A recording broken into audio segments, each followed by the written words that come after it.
Hi friends, welcome to PG news కి స్వాగతం friends ఈ వీడియోలో మనం చాలా ముఖ్యమైన విషయం ప్రతి ఒక్కరూ తెలుసుకోవాల్సిందే. కువైట్ అనేది చాలా మంది వస్తూనే ఉంటారు. అనేక మంది అనేక పనుల్లో వస్తారు. తక్కువ జీతం కావచ్చు, ఎక్కువ జీతం కావచ్చు, కానీ కొంతమందికి డబ్బాస అనేది చాలా వరకు ఉంటుంది. కాబట్టి ఈ విషయంలో కొంతమంది తప్పుడు వ్యవహారాలు, తప్పుడు నిర్ణయాలు తీసుకొని అనేక సార్లు ఇబ్బంది పడుతూ ఉంటారు, ఇలా దొరుకుతూ ఉంటారన్నమాట. మరి ఈ వీడియోలో భారతీయులు అలాగే బంగ్లాదేశీయులు చేసిన పని ఏంటో పూర్తిగా తెలుసుకునే ముందు ఫ్రెండ్స్, ఈ వీడియో మీరు నచ్చితే లైక్ చేయండి, మీ ఫ్రెండ్స్ అందరూ కూడా షేర్ చేయండి. మరి వివరాల్లోకి వెళ్తే, మొదటి ఉప ప్రధాన మంత్రి మరియు అంతర్గత మంత్రి Sheikh Fahad Yousef Saud Al Sabah ఆదేశాల మేరకు భద్రతా అధికారులను పర్వానియా ప్రాంతంలోని ఒక ప్రైవేటు నివాసంలో నడుస్తున్న అక్రమ వైద్య ఆపరేషన్ను కూల్చివేశారు. లైసెన్స్ లేని వైద్య కార్యకలాపాలను ఎదుర్కోవడానికి మరియు ప్రజారోగ్యాన్ని కాపాడడానికి భద్రతా డైరెక్టరేట్ల వ్యవహారాల విభాగం మరియు క్రిమినల్ భద్రతా వ్యవహారాల విభాగం మధ్య సమన్వయం ప్రయత్నాలలో భాగంగా ఈ దాడి జరిగింది.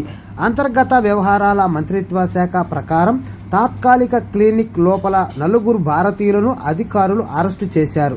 అనుమానితులతో ఒకరు ఎటువంటి అనుమతి లేకుండా చట్టవిరుద్ధంగా వైద్యం చేస్తున్నట్లు, మిగిలిన 3 చికిత్స పొందడానికి ఆ ప్రాంగణానికి సందర్శించినట్లు గుర్తించారు.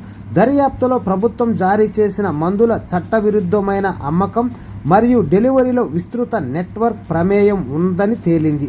అన్ని చట్టపరమైన మార్గాలను దాటవేసి డబ్బుకు బదులుగా లైసెన్స్ లేని ప్రాక్టీషనర్ను ప్రభుత్వం మందులను డెలివరీ చేసి 3 బంగ్లాదేశీయులను కూడా అరెస్టు చేశారు. తదుపరి విచారణలో ప్రభుత్వ ఆరోగ్య కేంద్రంలో పనిచేస్తున్న బంగ్లాదేశ్ ఉద్యోగి తన పదవిని దుర్వినియోగం చేసి మందులను దొంగిలిస్తున్నాడని తేలింది. ఆ తరువాత అతను ఈ దొంగిలించబడిన మందులను అక్రమ క్లినిక్ నిర్వహిస్తున్న అనుమానితులకు సరఫరా చేశాడు. మొత్తంగా ఈ కేసుకు సంబంధించి భారతీయ మరియు బంగ్లాదేశ్ జాతీయులకు చెందిన 8 మందిని అరెస్టు చేశారు. నిందితులపై అవసరమైన అన్ని చట్టపరమైన చర్యలు తీసుకున్నట్లు అధికారులు నిర్ధారించారు. స్వాధీనం చేసుకున్న మందులను సరిగ్గా భద్రపరచడానికి మరియు జాబితా చేయడానికి ఆరోగ్య మంత్రిత్వ శాఖలోని ఔషధ నియంత్రణ విభాగంతో సమన్వయం కూడా ప్రారంభించబడినది.